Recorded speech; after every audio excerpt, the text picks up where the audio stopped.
Fields of Glory, originally designed by the blokes at Microprose UK, actually marched across Europe several months ago before embarking for the New World. It seems Napoleon needed a refresher course at War College before making the transatlantic trip. Fields of Glory covers the epic struggle surrounding the apocalyptic Battle of Waterloo, pitting Napoleon's troops against the Duke of Wellington's combined Anglo-Allied armies and the Prussians led by General Blücher.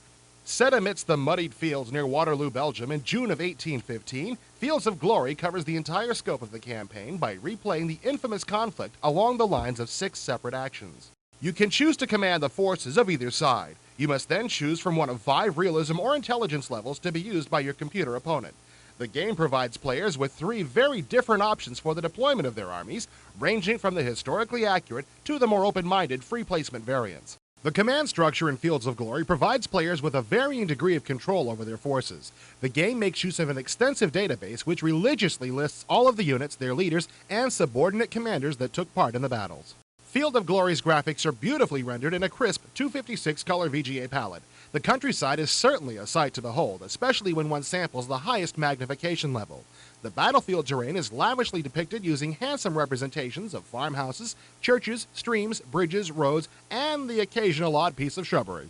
The combatants are treated with an equivalent degree of loving attention. All of the multicolored formations surrealistically dot the landscape like hand-painted lead soldiers set atop a miniature battlefield.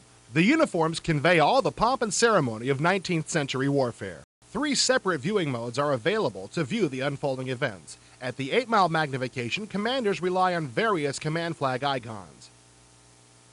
At the 4-mile level, the main battle screen zooms down upon individual units, depicted as miniature congregations of foot soldiers, cavalry, artillery pieces, and commanders' pennants.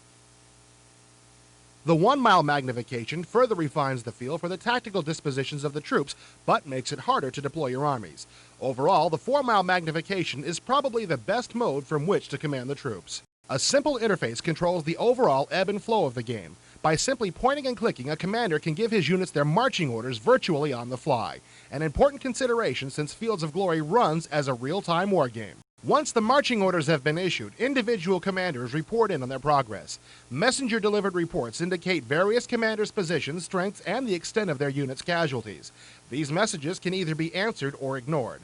Additionally, pop-up menus periodically appear indicating when friendly and enemy leaders have fallen in battle. Fields of Glory also employs a number of special effects. When orders are issued, trumpeters herald each unit's deployment. As opposing troops become engaged in battle, soldiers take aim and present a steady stream of musket fire. Cannons angrily explode, and in time, soldiers on either side fall out as casualties mount.